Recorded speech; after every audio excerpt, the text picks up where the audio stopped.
What's the current estimate for how many advanced civilizations are out there in the galaxy? I know that SETI keeps some estimates. Estimates, all that really means is guesses. Because we don't know. We know how many stars there are out there in the galaxy, but how many of them have life, let alone intelligent life, well, that's anybody's guess, including yours. Do you imagine when and if we ever find out that there are ETs out there, that there will be some kind of panic? Call me naive, but I don't think that it would be crazy. I don't think the world will go nuts if they read in Google News or whatever, scientists find signal coming from 800 light years away. Look, 1/3 of the population believes the aliens are not only out there, but they're here, right? I mean, they're flying saucers and occasionally hauling you out of your house. And they don't seem to be panicked about that. I mean, I don't see people rioting in the streets. The government has to do something to stop these aliens from abducting us or whatever. Well, they haven't heard it from a scientist. Well, they've heard it from the people who claim that they know. 1/3 of them think it's true. I think there has to be life on other planets. I've never seen an alien. Aliens? It's possible.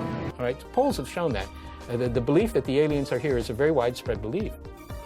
And they claim there's good evidence for that. I don't think so myself, but a lot of people do. And yet there's no panic about that. Now, maybe part of the reason is that even if they are here, you can't say that it's having much of an effect on your life, right?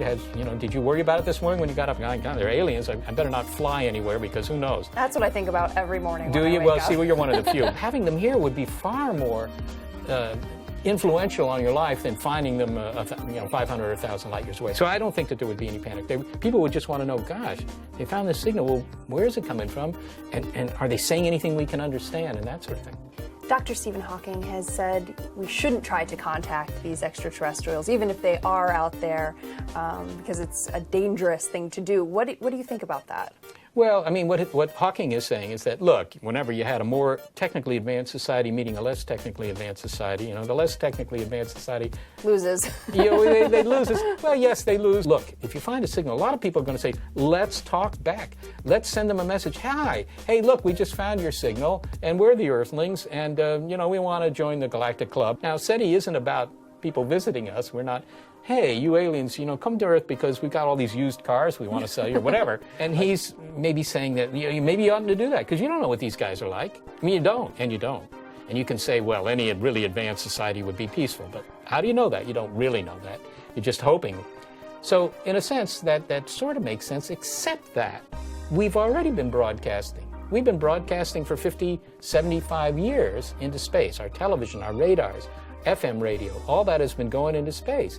And there's no calling that back. And any society that could hop into their rockets and come to Earth from, who knows, 500 light years away, they could pick up those signals. They would have the equipment and the technology to pick up those signals. So if you're really worried about it, it's kind of late. This is from SD viewer Marius. He says, do you feel that the movie Contact has had any impact on the public perception of SETI? I think it has, actually. We were involved with the production of Contact. Of course, it was made by Carl Sagan, and people working here knew Carl Sagan, obviously. I think that it helped in the sense that it showed the public how we do this kind of work. So if you go out and give a talk about SETI, most of the audience has seen the movie Contact, so they already have some idea of what it is you do. You don't have to explain all that. And also, I think the Contact showed a couple of things that are important for us. One, that it's serious science. I mean, it's exploratory, but it's serious science. We're using real scientific methods. We're not, like trying to find water with twigs or anything like that. This is science. And the other thing is that they sort of highlighted the difficulty of getting money for this experiment. It's all privately funded. And Jodie Foster had problems getting money, too. She eventually went to John Hurt, I guess it was, to get some money.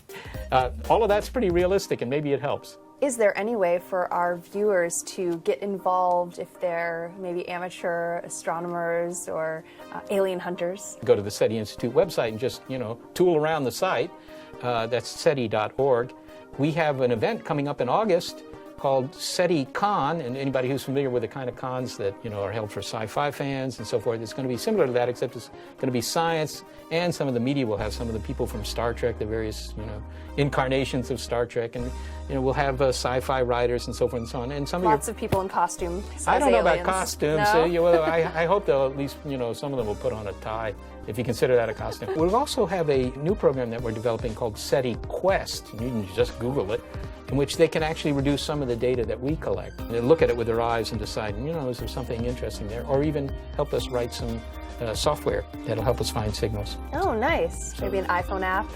I don't know if it'll be an iPhone. If anybody can do that, we should hire them. Yeah. Thank you so much, Seth. It's been my pleasure, Amanda.